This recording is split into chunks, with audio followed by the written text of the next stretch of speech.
L'autre rumeur, ce serait une Mustang Safari qu'ils appellent. Fait que ce serait une Mustang qui serait faite pour leur route. Je rappelle qu'ils font la Mustang Mach-E Rally. Fait que selon eux autres, ça s'appelle une Mustang Safari. Selon moi, ça va être une Mustang Raptor.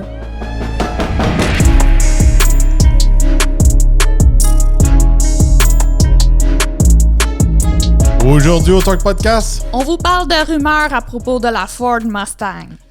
Oui, plusieurs rumeurs qui ont été un peu échappées, je pourrais dire, de la part de chez Ford, mais c'est un petit peu voulu. Je vais vous dire comment que ça fonctionne.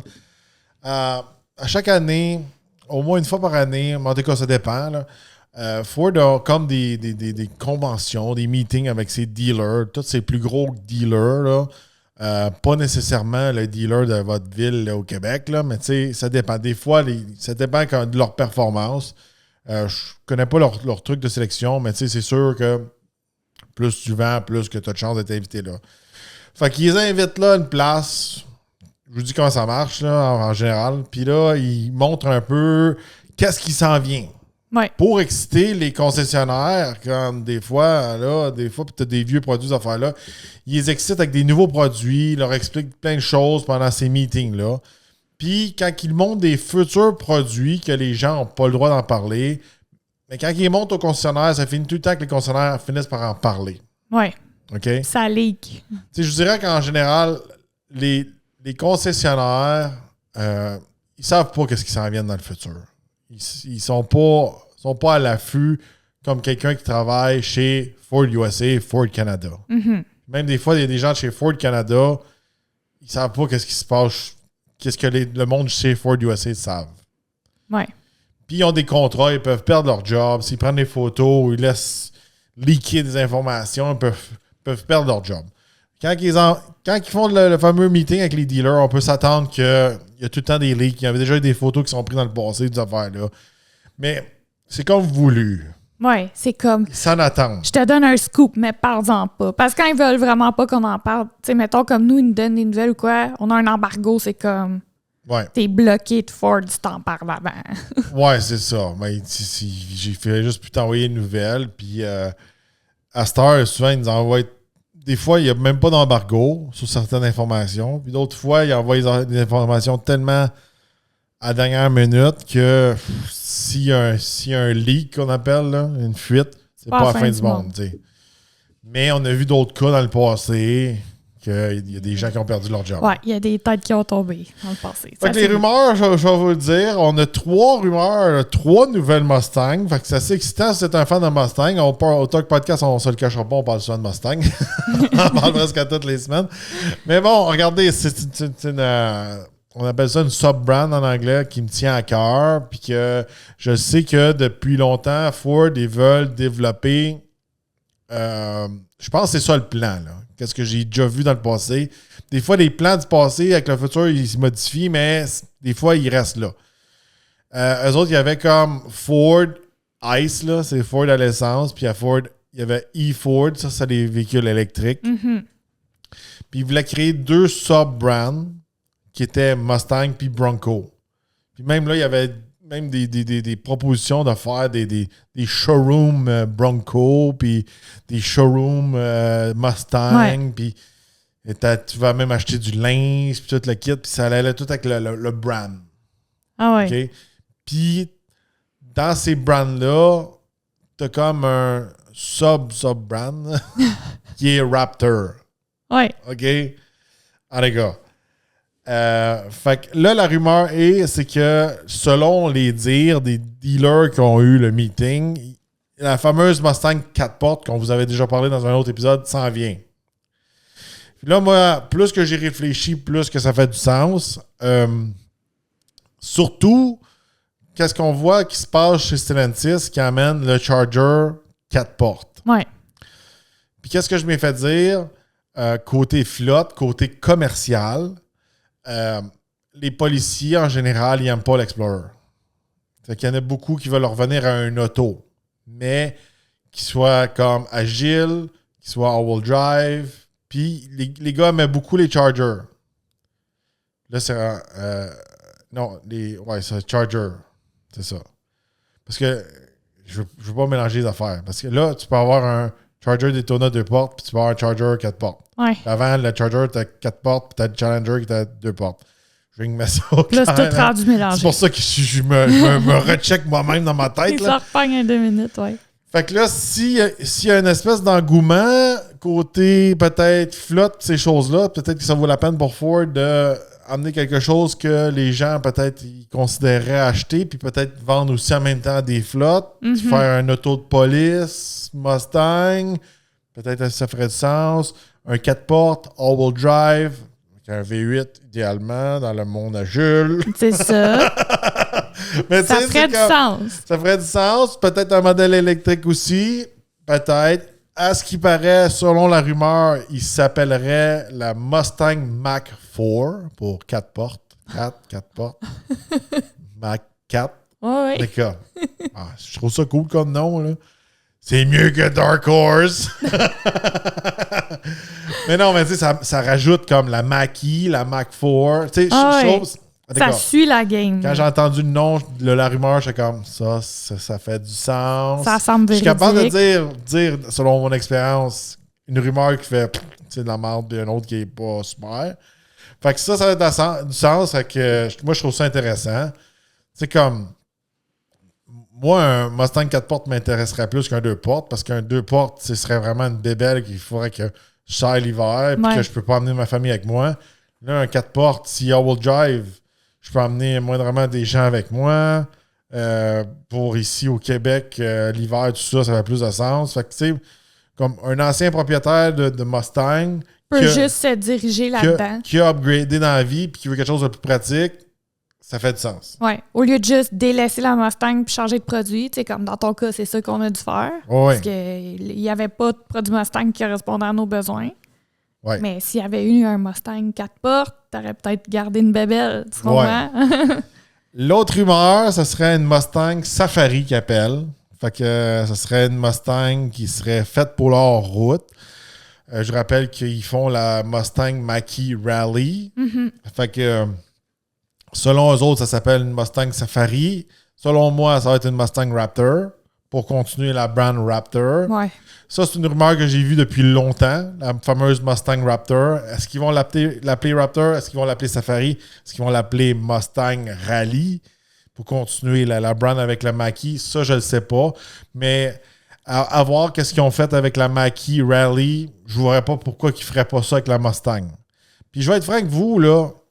Moi, c'est le genre de produit que présentement, où ce qu'on est rendu, avec l'état de nos routes, c'est des produits qui m'intéressent beaucoup. Ouais. Puis, on n'a pas eu la Mustang Mach-E Rally à laisser encore, mais moi, c'est quelque chose que je trouve qui fait du sens. Par contre, les enthousiastes comme moi, comment je peux dire? Peut-être que moi, j'ai trop un background USA et ces choses-là. Tu sais, quand je parle du Maverick et du Maverick Lobo, je trouve que les gens n'ont pas la même enthousiasme que moi. Ouais. Peut-être que des fois, ils n'ont pas la même enthousiasme que moi, là, des pick-up comme le Lightning, le SVT Lightning, ces choses-là qu'il y avait dans le temps. Mais, comment je pourrais dire, moi, conduire un espèce de Mustang avec un V8, mais avec une suspension à haut dégagement, avec des pneus qui ont plus de sidewall, nos chemins qu'on a ici au Québec, nos conditions, l'hiver, je vous rappelle que l'hiver revient, là. Une espèce de on le voit, c'est à la mode avec l'espèce de 911 Dakar, la Lamborghini, je ne sais pas trop comment le dire, là, c'est Rato, je ne sais pas trop quoi. Oui. Quand tu n'as pas le nom devant toi, c'est dur à dire. Ah oui. Mais tu sais, la Lamborghini et tout qui est comme rally. Ça fait du sens. C'est un véhicule que tu peux prendre un chemin pour aller au chalet, tu peux un chemin raboteux pour aller aux pommes. Peu importe de ton activité. Tu peux te débrouiller avec ton véhicule. Ça passe partout. Oui. Puis ça vient des véhicules qui sont confortables aussi, puis qui sont intéressants, qui sont le fun, qui sont capables de se débrouiller, t'es capable d'aller dans une trail, toute la kit. C'est une mode qui est très populaire là, dans Californie, Arizona, tout ça, là, même Texas, là, de plus en plus, on en voit là, des véhicules sport modifiés pour leur route. Ouais. Moi, je suis all-in là-dedans. Je trouve ça très cool. Puis à chaque fois que je parle de la Mach-E Rally à quelqu'un, fait comme moi, à quoi ça sert, puis ça. un véhicule fait pour le rallye ou le hors-route fait 100 fois plus de sens qu'un véhicule de track. Oui, le véhicule de track, c'est bon pour impressionner tes amis. Mais c'est pourri à conduire tous les jours sur nos routes. Oui. Tu sais, dernièrement, on a eu la Mercedes AMG GT 63. Notre essai s'en vient bientôt disponible. Là. Il y avait des sièges de course dedans. Puis juste descendre à Montréal, là, c'était comme... Puis c'est un Mercedes, là, c'est pas une Porsche, là, ou, tu sais, une GT3 RS. Un certain niveau de confort. Tu sais, ça arrête comme une roche, là. Ah oui. C'est comme... Oui, ça tient la route, puis tout ça. Mais tu sais, même là, un véhicule adapté pour le rallye va tenir plus la route dans un chemin magané qu'un véhicule fait pour la track. Parce qu'il est fait pour de l'asphalte parfaite. Oui. L'affaire qu'il y a, c'est que tu as un excellent produit, mais tu ne l'implantes pas dans le bon décor. Tu ne l'implantes pas dans les bonnes conditions. Là, ici, nos conditions, c'est t'as les 4 saisons, t'as les chemins détruits, tu comprends? Si vous avez faut que t'aies un produit qui s'adapte. Si vous avez moindrement écouté du rallye quand vous étiez jeune, même encore aujourd'hui, mais tu sais, c'est parce qu'à un moment donné, moi, j'ai vécu comme...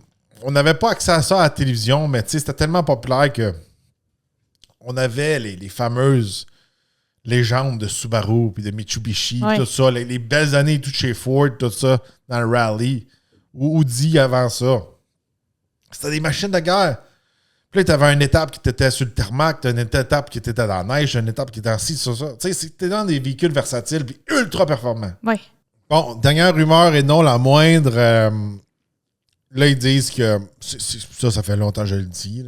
Oui, qu'on s'en doute. Il va y avoir une nouvelle Mustang de performance qui n'est pas une Shelby. Mm-hmm. Selon ce que les gens ont écoulé, là, leaké là, comme information, il va y avoir une fameuse Mustang, comme que je dis, il faut qu'il soit entre la Dark Horse et la GTD, qui va venir remplacer la GT500, mais ça ne sera pas un Shelby. Puis ça vient encore plus confirmer que le fameux deal avec Shelby est mort. Connaissant Ford, ils ne nous le diront pas. Non. Ils ne nous diront pas, c'est fini avec Shelby. Ils vont juste comme faire, voici un nouveau modèle, blablabla. Ouais. Ça ne remplace pas la Shelby. Qu'est-ce qui se passe à Shelby? On n'en parle pas. On n'en parle pas. Ou escorter cet homme à l'extérieur. Ouais, je rappelle que j'ai déjà posé la question à la personne qui le savait, puis la personne avait été extrêmement bête avec moi. C'est comme, il t'avait quasiment dit de sortir dehors. Ben, il m'avait dit que j'allais... Il m'a dit... Littéralement, qu'est-ce qu'il m'avait dit? J'ai dit à la personne, c'est la personne en chef de chez Ford Performance, qui est responsable des programmes Shelby, Raptor, tout ça. Ouais. Fait que là, j'ai dit, qu'est-ce qui se passe avec Shelby? As-tu toujours un partenaire avec Shelby? Il dit, pourquoi tu poses cette question-là? Il dit, on est ici pour parler de Raptor, là. On parle de Raptor, on ne parlera pas de Shelby. J'ai dit, OK, là, mais j'ai une question comme ça que je me pose. Là, il m'a dit, tu vas être en retard. T'es mieux d'embarquer dans ton camion, sinon tu vas être en retard. J'ai dit, OK, ma conjointe est aux toilettes, mais j'ai le temps de parler pendant qu'elle est aux toilettes. Là, il était vraiment de mauvaise humeur. Moi, je passe 5 minutes, là, puis là, j'en reviens, puis je vois que le gars a l'air super pas de bonne humeur. Je suis comme, qu'est-ce que j'ai là encore fait? Je l'ai bon, lui, pour genre lever la main puis poser la question qu'il faut pas. C'est des gars qui sont tellement habitués de se faire têter, embrasser les derrière, jour et nuit. Quand ils rencontrent quelqu'un qui est tête pas, puis qui est pas « Oh, mon Seigneur, puis je vous aime, puis donne-moi un job. » Puis on dirait qu'ils sont pas capables de le prendre. T'sais, c'est comme... Mais tu sais quoi? C'est, parenthèse, je pense parce que nous, ça nous impressionne pas. Tu sais, que tu sois comme ouvrier ou boss, tu sais, en voulant dire, c'est le fun, ton parcours professionnel, tout ça, mais moi, je suis plus impressionnée comme, tu sais, tes histoires motivantes de carrière que tu as montées là, mais que tu traites bien les gens, que même si tu es en haut de la ligne, mais tu es un truc. On le sait parce que j'écoute un programme très, très intéressant avec elle de ce temps-ci. Comment ça s'appelle? Les ailes du... Comment ça s'appelle ton émission que tu me fais écouter? C'est comme... Je pense que c'est les ailes de l'ambition, mais c'est... Les ailes de l'ambition. Ça sonne comme les feux de l'amour. C'est comme une affaire de programme turc, là, traduit, là. Hey. C'est pas mauvais, là. Mais tu sais, non, mais ça me fait penser à ça. Tu sais, la fille, en gros, je vous fais un résumé de son histoire. Regarde, là, il écoute mes émissions à moi de filles, mais il est très au courant de tout ce qui s'est passé. Hein? En gros, la fille elle est tout le temps en train de comme, faire des pièges, puis de tout le temps comme détruire la carrière puis la vie des autres pour monter dans la compagnie. Ouais. Tu sais, d'en face, ils sont tout le temps en train de se licher un l'autre, puis de se têter, puis on est tous amis, mais par en arrière, c'est tout le temps... Tu sais, les gens corporate comme ça me fait penser à ça. Ouais. Puis moi, j'étais un petit peu plus comme... Ouais, je veux dire, ça va être drôle. Il y en a qui vont peut-être s'identifier à ça, là, ceux qui nous écoutent. Moi, j'étais un peu plus comme animal. Tu sais, je respecte un gros animal. Tu sais, j'ai plus de respect pour un gros animal comme moi qu'un petit animal. Tu sais, c'est basic qu'est-ce que je vais vous dire comme ça. Mais tu sais, c'est comme, à un moment donné, j'ai rencontré le lutteur de Big Show. T'es vraiment grand, t'es vraiment gros. Puis j'étais comme, oh, respect. C'est ça. Tu sais, déjà là, tu sais, non, mais dans mon instinct animal, j'étais comme, oh, allez, c'est une plus grosse bébête que moi. C'est comme, tu sais, c'est comme, je sais pas, c'est peut-être moi parce que je suis grand, je suis gros, je suis large, tu sais, c'est plus dur à impressionner. Tu sais, comme, souvent, ma mère m'a toujours dit ça, OK? Elle m'a toujours regardé. Tu sais, elle dit, des gros chiens, souvent, sont calmes. Ils sont pas impressionnés par les petits chiens. Tandis que les petits chiens, eux autres, ils vont tout le temps japper, puis se battre, puis être agressifs pour se montrer qu'ils sont tough. Sont tough, puis faut qu'ils se prouvent. Faut se prouver au gros chien. Puis le gros chien va tout le temps être comme, whatever, le petit chien, tasse-toi. Non, mais... J'ai rien à te prouver. Il se prouve pas. Non, moi c'est ça que j'ai du respect. Whatever, t'es qui... Tu sais, combien... Puis des fois, on en rencontre là, des gens là, ultra importants, là, puis c'est comme...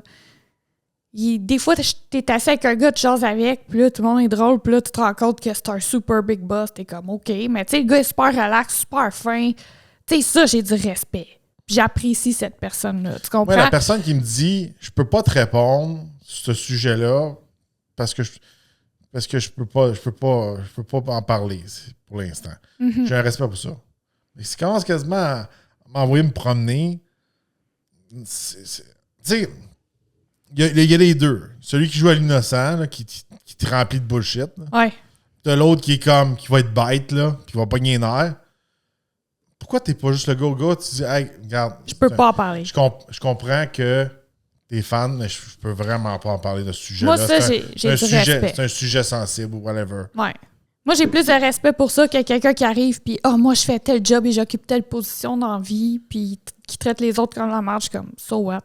Ah ouais, moi, ça m'impressionne pas. Johnny John, il a dit à une des filles dans mon staff à un moment donné, il dit, tu sais pas qui je suis, là, puis si tu recommences ça, là, je te congédie sur le spot. Ouais, puis, si tu te souviens pas de mon nom encore une fois, je te congédie. C'était comme, il disait ça devant les autres VIP avec sa coupe de champagne. Ah, si, bon. Non, moi, j'ai zéro respect pour ça. On retombe à la base animale. Là. Ben, tu sais, en parlant de règne animal, là, on est comme la seule espèce qui suit des leaders instables. Ce gars-là, la personne qui agit de même, là, elle a pas vraiment gagné le respect, tu comprends? Tu sais, dans le règne animal, c'est comme pas accepté. Tu comprends? Mais on est la seule espèce qui suit des leaders un peu instables. En tout cas, parenthèse. C'est plus la loi du plus fort. C'est la loi du plus malin, le plus tricheur, le plus croche, celui qui a de faire le plus d'affaires dégueulasses. Ouais, moi, je pense qu'il y a les deux. Ah, d'accord. On est rendu à parler d'animaux. Non. On retourne à la Mustang. C'est comme, à un moment donné, c'est ça. Ouais. C'est pas la fin du monde. Puis, tu sais, j'ai dit au gars, j'ai dit, tu sais, je suis pas un journaliste. Je suis pas là pour te planter, pour faire un article. Ah, tel gars m'a dit ça. Et j'ai dit, juste un enthousiaste qui est inquiet qu'un beau partenariat soit fini. Ouais. Puis genre, Et il a pas répondu, il s'est choqué, puis à voir là où ça s'en va. Tu sais, je comprends que ces gars-là, des fois, il y en a des journalistes qui sont comme, je vais aller chercher une information, puis je vais faire un scoop avec ça. Là. Ouais. Je travaille pas pour la... Il y avait une série dans le temps, je sais pas, ça c'est vieux, ça s'appelle Scoop. Je sais même pas c'est quoi. Tu sais, je cherche pas un scoop, là. je vous l'ai dit à Torque Media. Je le sais déjà. Hey, on s'en fait, tu sais. Il n'y a rien de confirmé, tout ce que je vous dis aujourd'hui, là. Il y a des bonnes chances que ça l'arrive. Ouais. Puis combien de fois je vous ai dit, il va y avoir une Corvette ZR1 de 1000 HP, puis ci, puis ça, puis toutes les affaires que j'ai dit, ça s'est réalisé. Nostradaturk. Non, mais je fais des 1 plus 1 dans ma tête. Des C'est comme prédictions. plus ça, ça fait du sens. Oui, bon, selon mes dires à moi, il y a une bonne probabilité que ça arrive. Ouais. Fait que ça, les 3 que je vous ai dit aujourd'hui, Il y a des bonnes chances. il y a des très bonnes chances que ça l'arrive. Ça fait tout du sens dans les plans puis tout ça. T'sais, ça va s'appeler un Mac 4, ça va s'appeler un Safari, ça va s'appeler un Ultra Dark Horse, Ultra Dark Horse. Dark Vader Stang. Je sais pas, là. C'est quoi, là? Ultra Dark? Oh, hey. Non, mais tu sais, c'est quoi? Ultra Black Horse? Non, mais tu sais. Hey, là. Non, mais tu sais, je fais que niaiser. Je fais que vous dire, les modèles vont avoir ça. 4 portes, une qui est hors route, puis une qui est plus performance que la Dark Horse. C'est mes prédictions. Mm-hmm. Dites-nous dans les commentaires, c'est quoi vos prédictions? Est-ce que, selon vous, tout ça, ça fait pas du sens? Ou vous avez d'autres idées en tête? Ou vous avez entendu d'autres rumeurs? Si vous voulez le savoir dans les commentaires, je vais analyser ça. Mm-hmm. N'oubliez pas d'aller visiter la section VIP si vous voulez avoir accès à du contenu exclusif et aux épisodes qui sont publiés à l'avance. N'oubliez pas de liker et partager la vidéo. Et on se retrouve dans un prochain podcast.